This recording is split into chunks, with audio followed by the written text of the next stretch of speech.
All right. Well, I think, yeah, that's on. The light is red. Good evening, morning, whenever you watch this. Randy here at Ovation Music and Studios, here with Mr. Aaron Keene. Howdy. I keep pointing left. I think I have to point right. I don't know. You guys tell me which way I'm supposed to point. How's everybody doing today? Are we all surviving? Hopefully you guys are watching this Monday morning. Today it is Friday, June the 26th, 2020. Most of the world is still on lockdown, though some factories have started to open back up. Some businesses have opened back up. Some have closed again. And Some have gone through a second round. some have gone through a second round. The numbers are all over the place, and we're going to talk about funk, man, because that's way better than the funk. Yes. The 49th one, to be specific. The 49th funk. This is from the Joe Wash Gospel of the 49th funk by Professor James and his gang. There we go. What a lead in.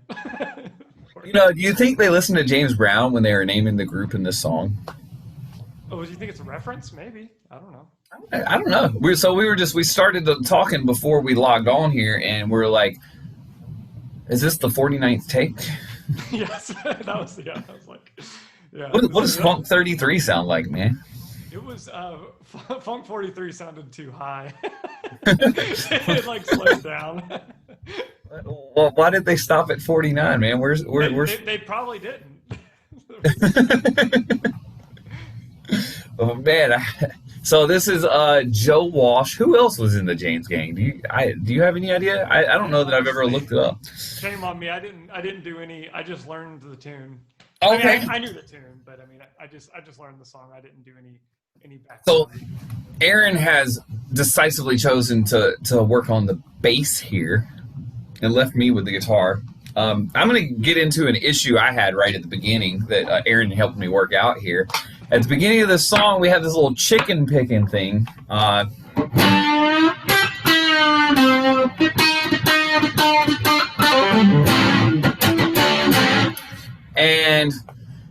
that was kind of close, actually. That was probably the best I've played it all day. It's a little bit slow. So I've been trying to play middle finger and then pick. So, yeah, but I can't mute the string and play the finger. I can only mute the string and play the pick. So I don't know if that's even coming through. I may have to turn the amp up a little bit. How loud is that for you? It sounds clean to me. Okay.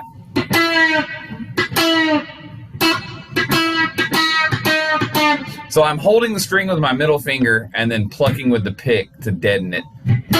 And then popping the middle finger pretty much straight up, which I don't normally teach as a finger picking technique. But in this situation, you want the string to pop, and the only way to do that is for it to come back down directly on the frets. Yeah, you kind of have to. And normally when I teach that, I don't teach to move the finger. I teach to twist the hand. Yeah, same. Yeah, like you going my way, the hitchhike. Yeah. In this situation, I don't know that you can actually twist the hand, though, because you got to come back and play the pick again.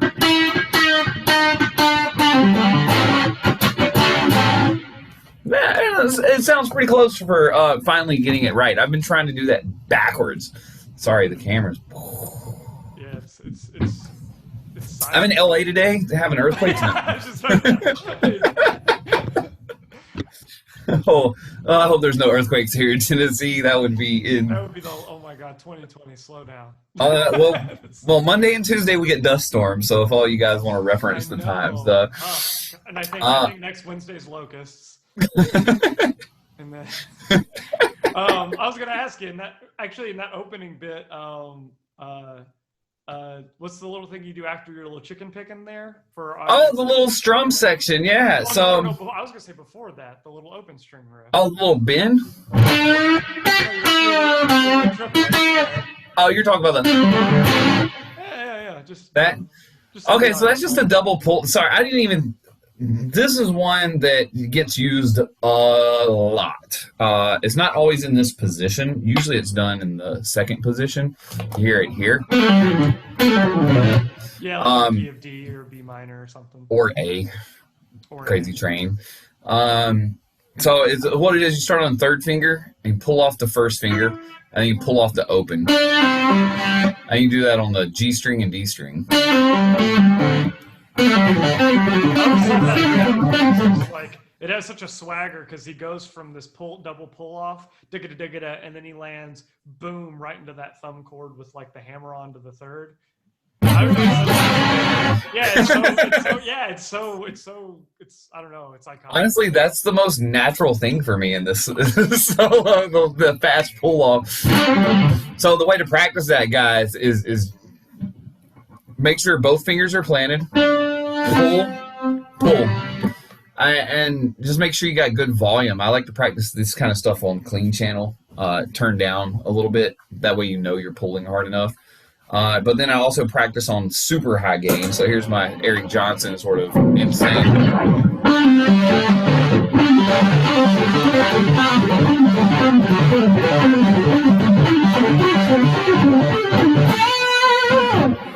And then that just lets you know if you've got extra strings ringing underneath that need to be muted.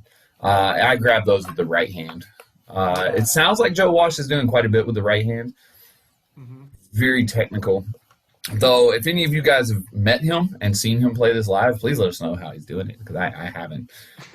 In the recorded version, at the very beginning, there's one thing that I didn't hear you do that he does, and it's open string. Blah. There's just like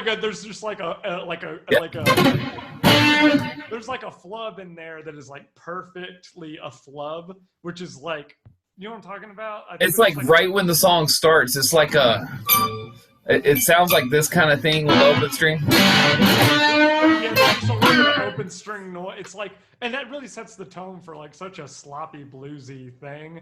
I don't know that I would ever do it like on purpose, you know, like it would just happen or not. Well, my thought on that was, when I heard it, was that it was an after effect of playing in front of a really, really loud guitar amp. Oh, so okay. I'm sitting here playing in front of a 20-watt Joyo band amp. They're 212s. I don't have my normal audio set up here, so I'm just kind of got an amp going on the side instead of running through Pro Tools. And it's not loud enough for me to just like let strings fall and ring underneath. But if I turn my 100-watt Marshall on through 412s, standing here with the volume off would make noise. Yeah. And so there's just a different thing that happens with amps when they get big, and then when not only big but loud at the same time. And he is definitely playing either it sounds to me sort of a Marshall-y Voxy, probably some sort of plexi through 412s cranked all the way up. It has the effect of having a fuzz pedal on it, without it being a fuzz kind of thing. Maybe he's got a tone bender or something in front of it just barely working. Tone bender is a type of fuzz. It's just a real soft, bright fuzz. Yeah. But it sounds to me like a plexi, just wide open through big 12-inch speakers, big cabinet, closed back, close mic'd. If you put your ear on that cabinet, you will be deaf. That's what I heard when I first heard this song. And then, interesting thing, so you guys, if you have the record or you listen to it in anywhere that's actually in stereo, you'll notice the guitar starts in the left speaker and then pans across the mix into the right speaker. Right on that, right on that. Yeah, on this lick. And that's the pan across the speakers, and then when it goes to the right speaker,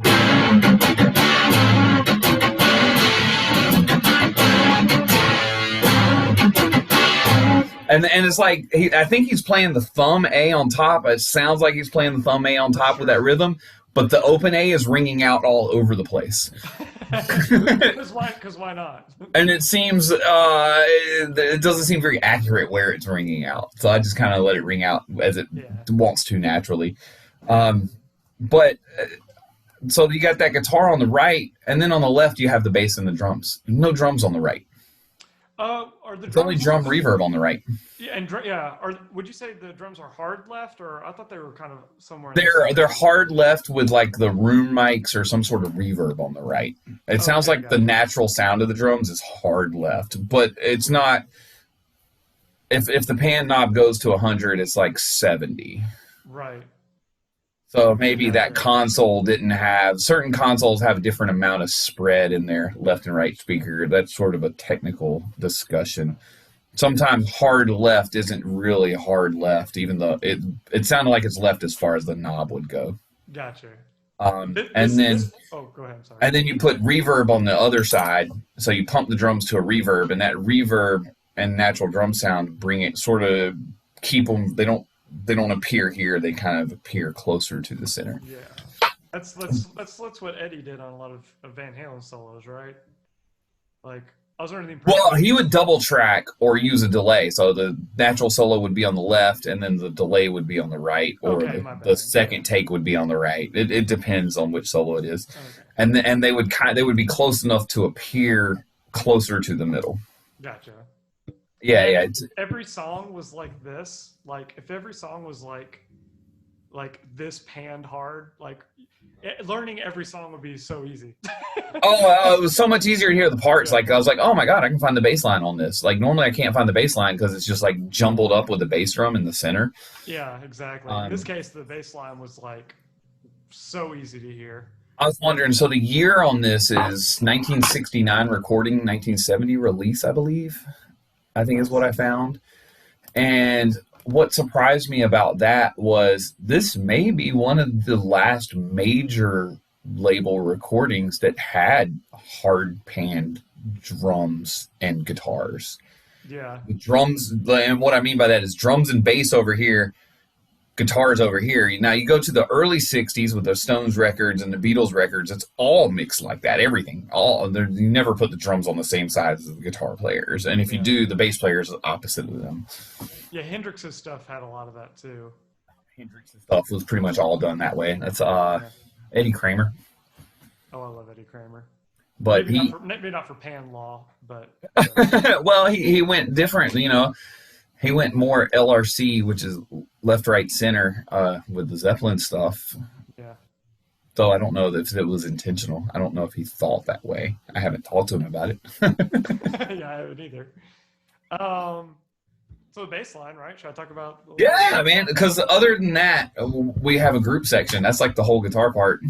Yeah, pretty much. We've got an A section where the vocal parts are, and like where the verse melody thing is, and then we have a big riff together. And besides that, there's the cowbell drum groove part that goes on for a very long time with lots of woo, woo, lots of yelling, and applause, and there's lots of I kept trying to open the door. It's like, what are y'all doing out there? someone's yelling a flat two to a one. I can hear that on the record. We had the what was that?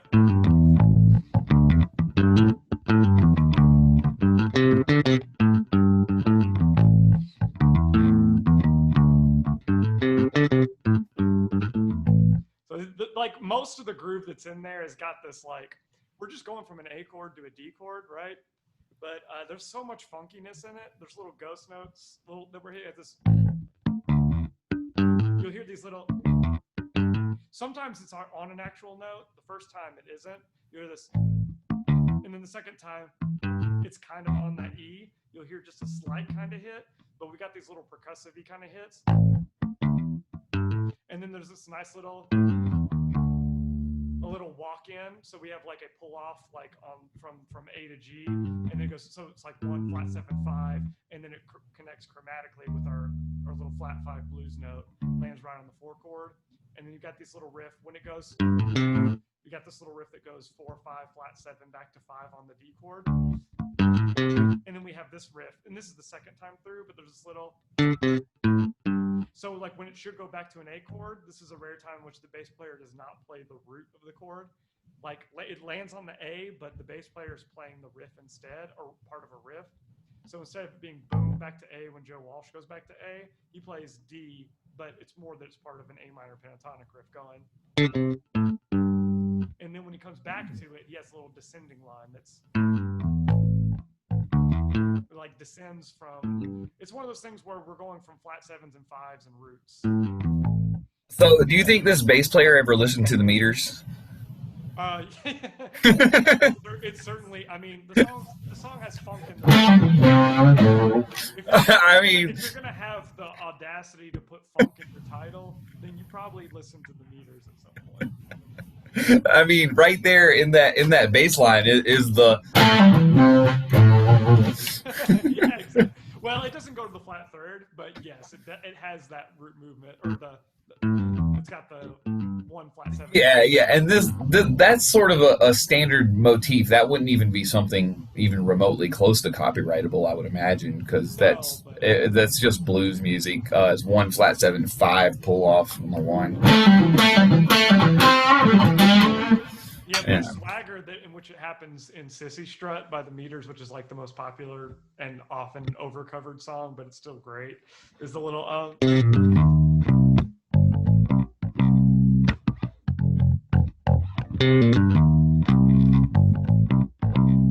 it's like that little pull off from 1 flat. Like, it's such a funky little I don't know. I just, it's a great sound. They do it here in A, though. So it occurs here in the Funk 49. So, yeah, lots of funk going on, man.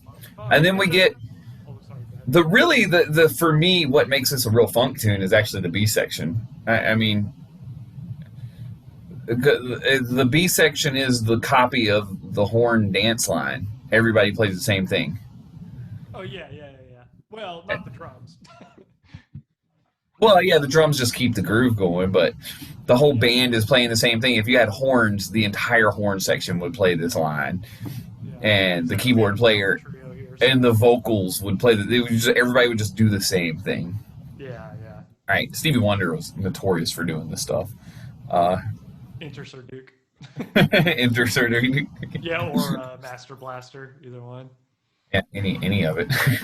But what's this lick here? I wish we could play together. I know. I hate Zoom. I hate the delay. Guys, when we get back in the store, I promise, we're just going to play some riffs together just because it's... Maybe we do a video shoot in the store and we just do headphones to different rooms. Yeah. We have the technology. So we got the lick here. Oh, my God.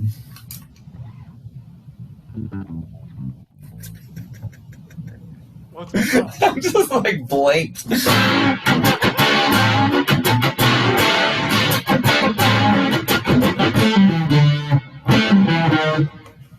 No flat 5. And then I'm playing it.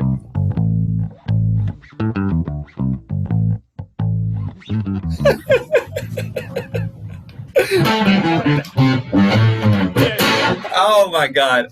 So at some point you play all these songs and they all have like almost the same motif going on, and I just completely, my brain just could not separate Sissy Strut, this song, and what is that? Black Sabbath. Oh my God. Oh yeah. So, I'm joking. and see, then I got the rhythm wrong. Yeah. So like the first time it hits like an extra hit, they do that. And the second time, or at least Joe Walsh does that. He hits that low fifth, or he's that. Yeah. So that's the.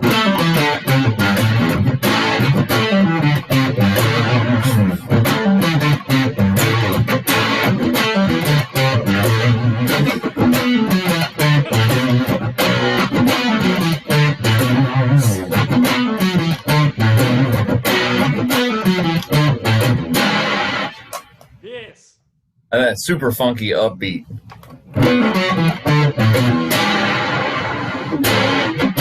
And it is, I think it's sharp 9. I was trying to, I couldn't remember. I was listening to it and it sounded sharp 9 to me. It is, yeah, for sure. It's also hearing this super loud guitar fuzz tone. It's just not something we really hear a whole lot anymore. Even on big shows, the guys are playing Kempers and 50-watt amplifiers mic'd up, and it's very rare that you hear someone playing a Telecaster through a Marshall half stack with 812s turned to 10. Yeah. No matter how big the show is, even Joe Walsh, I would doubt seriously doing that. I don't know what he's doing now. He's still touring with the Eagles, right? So he's deaf. Good old Joe, man. I love watching him play. Joe Walsh, if you're deaf, let us know how your hearing is. We'd love to hear from you. Leave a comment. He's not deaf. I mean, if I stood in front of those amps, I would be. Well, he still plays well. I've seen recent concerts. Yeah, he plays great. They all play great, actually. It's terrifying. Yeah. So Man, I hope I get to keep my abilities that well. Well, Sure, stay on it, stay healthy, yep. ride in separate limos. Right. come through separate entrances on stage. Is that the secret? Well, that's a thing. I've heard about that being. We don't need to Eagles gossip. This isn't Eagles gossip corner. Yeah, this is Funk 49, man. So, and now what does the bass line do different than the guitar there? On there, Yeah. nothing except it doesn't play that 7-sharp-9 chord. It does the same and then stops.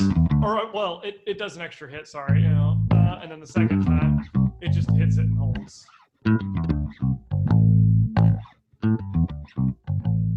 And then goes up a whole step to doing the same, which we should say, right? This is an A minor pentatonic scale for those of you scale heads out there.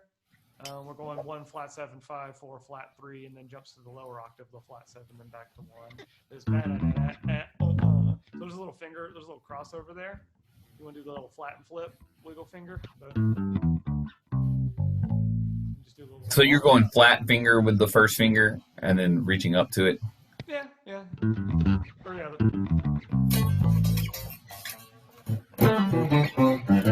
Yeah, I mean, it's so slow. I feel like I have time to lift and I mean, you can do on guitar. but I haven't tried it on bass, so I don't know if it falls different on bass. On guitar, I'm landing on my fingertip and just moving up the string, just making the shift. It's not. Yeah. Yeah, either one. And then we take it a ball step and do it in B minor. Yeah, same thing. And he plays that higher octave E. He doesn't give you the low one. At least not on the first pass in the record.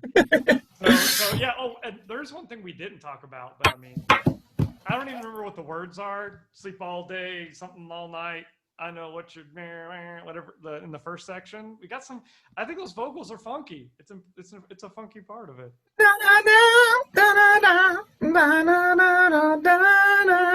Yeah, I mean, I guess I could pull up the lyrics, but I like the little call and response. Joe Walsh and his piercing yell on that. Yeah, and then the harmony vocal response is really neat. Right? Is it harmonies on that? No, I think it's just unison. I think my brain's creating harmonies. No, I believe it's just a unison.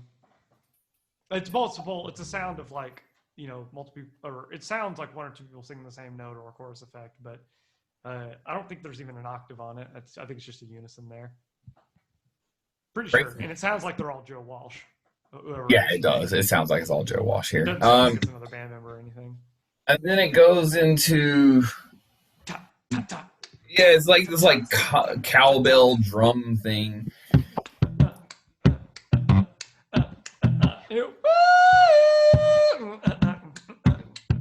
You got all that. It goes on for a very long time. And then this part gave me trouble.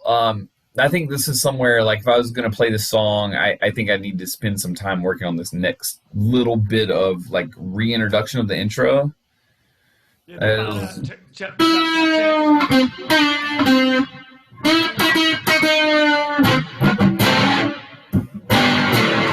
No, it's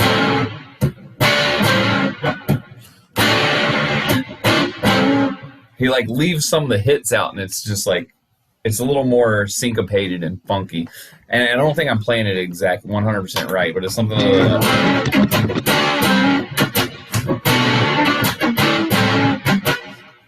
So I'm not sure exactly what it is off of 5 or 6 listens, but that would be one area I would isolate and look at. Yeah, there's definitely extra scratches. I mean, obviously bass octave, but there's like extra little clink, clink. There's like lots of little upbeat scratches in there. But that's also like, don't expect him to ever do this the same way twice. Like this, Exactly. That's not what it's about. This is all style. This is all funk. This is all. And again, you get some extra notes there, especially on that first drop bend.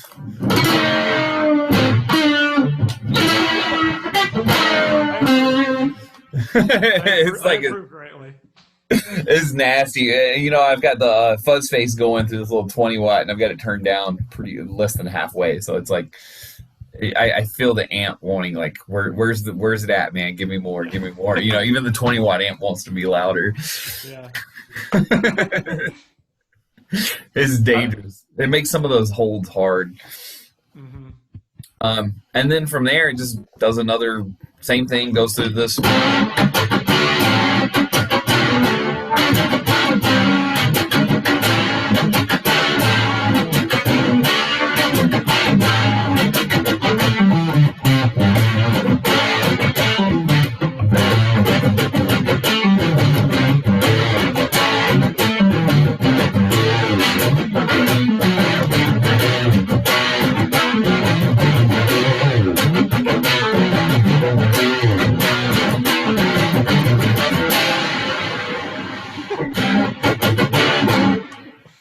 Jam, man. And then they just jam out on the A going out, and so that's that A. I guess it's A to D, really. Well, yeah, I was gonna say A section. Yeah. The A section, yeah, is the A to D chord, and he throws in the G over the top of the D chord. Yeah, flat 7 over for a second. The little.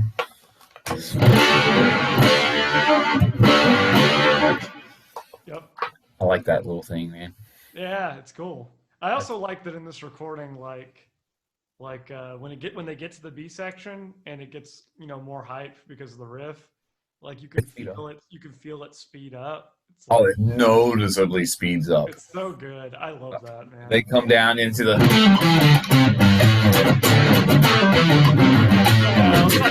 It's not that. But it's definitely enough to like. Yeah, when they come back out of it and come into the.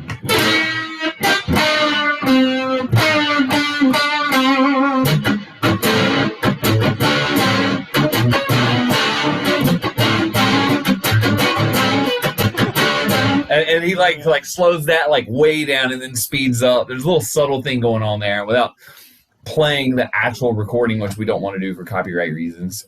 Yeah, sorry guys. Musically, I love all these guys, but man, their publisher is pretty fierce with the royalty payments. Yeah, that's all right though. We're being the second hand. We're being the middleman here. Yeah, absolutely. And that's kind of the whole song. So this is a great song. If you've been playing for 6 months or a year, I mean, other than the one little lick, I mean, you could even simplify that lick down to something that's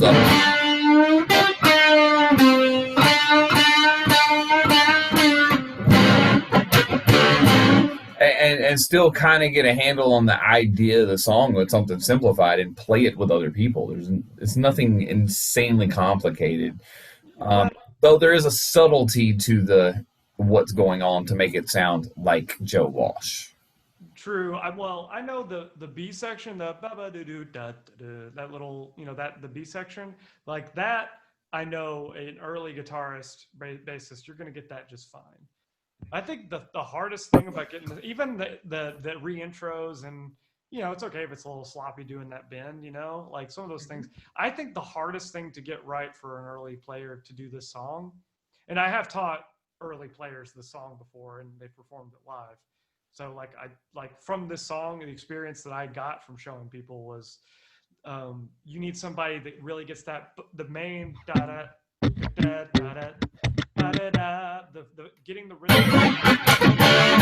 That section. That to me is the hardest part of this song for a guitar player that is new. to getting that funky groove in the right hand to not feel like down, up, static. No, it needs to be a constant motion. You also have to get like the thumb chord and then the hammer on in the right place, but you have to keep that groove. I think getting that clean and sounding good is what I think would probably be the hardest thing for a guitarist. And then as far as bass stuff goes, the hardest thing is just getting around these string changes if you want to get the fills right. Yeah. If you don't want to play it lazy and you want to get it right, you not just go, you know what I mean? Like really do the thing.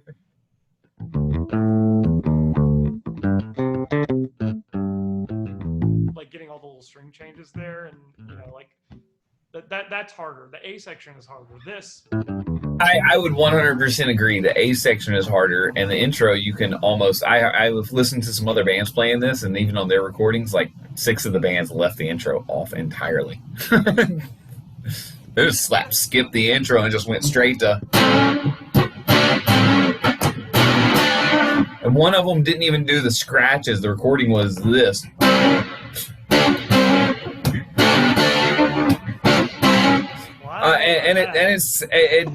I think it loses something without the scratches, and it loses something without the thumb over the top and the extra strings ringing.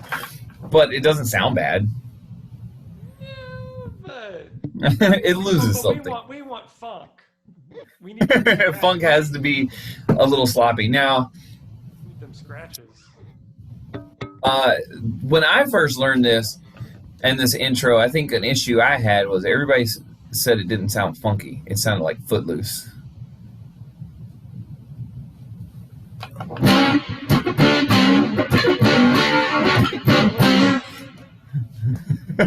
Which it kind of does if you play it too fast or you don't play it sloppy enough. Well, Footloose is oh, well, I guess. Oh, I know what you're saying. I know. Yeah, the vocal section of Footloose. Footloose. Dun, dun. You can't put a copyright on 1/4. I mean, people have tried apparently, but yeah, it's almost that melody of Footloose on guitar. Yeah. The Footloose.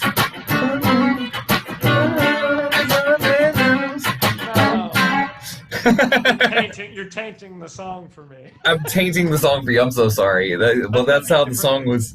That's how the song was presented to me when I learned it. I was like, no, it's James Gang. What are you talking about? But it's a fun tune, guys. You need to sit down and learn this. Those licks, you know. I don't know how the tabs are. I didn't even look up the tabs for this one to see how accurate they were. Normally, I'll try and check that for you to see if there's, you know, like with Sweet Child of Mine, we found out that the tabs were super inaccurate everywhere. And accurate in some places and not in others. With this song, I have no idea what the tabs look like. Well, they're so easy to hear. Put on some headphones and slow down and learn it yourself. There's your hot take for the day. Learn it yourself. Get your ear good, y'all. Come on. Get your ear good. You know, it takes time. I get it. Ear training, it's so funny how in university and college that everybody was so avid about not wanting to do the ear training classes. And in my professional career, ear training has been the #1 thing I've used more than anything else. I use my ear more than I play. I literally have to listen more than I play. Sure. And it makes me, you know, even though I did really well on the ear training stuff, I really wish I had done better. I would have been like, man, you know, some of those theory skills, I could have spent some of that time ear training. Or, you know, I could have slept less. I don't know that I could have slept less than I did in college. I don't know if it's humanly possible for any of you who've ever done a music degree. Especially if you've done it at a music college, there's no sleep. There's no rest. Everybody's practicing 6 hours a day, and that's just average. That's the average player. So, ear training this, I feel like it's pretty easy to hear everything on this, but there is a nuance to Joe Wash where he makes some mistakes that I think are an aftermarket of loud amps. Until I crank my amp up really loud and try it, I don't know. I wouldn't call them a mistake. I wouldn't go that far. Cool Joe Washisms then. Yeah. Extra strings ringing underneath. Starting my career as a classical musician, if you have extra strings ringing underneath that aren't supposed to be ringing, that's a mistake. Okay. I've come to like those strings ringing underneath, but Yeah. maybe we should do a classical song. So, guys, leave us some comments, man. Let us know what you're thinking here. I think we're gonna do some Steely Dan next. Do some reeling in the years, and we got a request for some Nightwish. So I'm gonna take Aaron down a different path. My brother did Nightwish. I've heard some tunes. It's a chick singer though, so it's really not that high when she sings. Give credit when credit's due. Absolutely, man. Well, it is excellent to see you, sir. It's fun to play some funk. We may have to do this again in person, just do a playthrough. I know. I'm like dying. You're like playing the B section, and I'm like, I have to just kind of. I want to play. Yeah, you're gonna have. There's going to be lots of awkward, out of time head bobbing in this one because even just playing the parts without a drummer on the guitar, it's funky when played right. When played wrong, it's. But thank you guys so much. Again, I'm Randy at OVMS_Gallatin on Instagram and at Aaron King Guitar on Instagram. Yeah. Find us at Ovation Music and StudiosTN.com and subscribe, like, subscribe, share, comment. You guys know what to do. I don't have to tell you anymore. You don't know by now. You will know.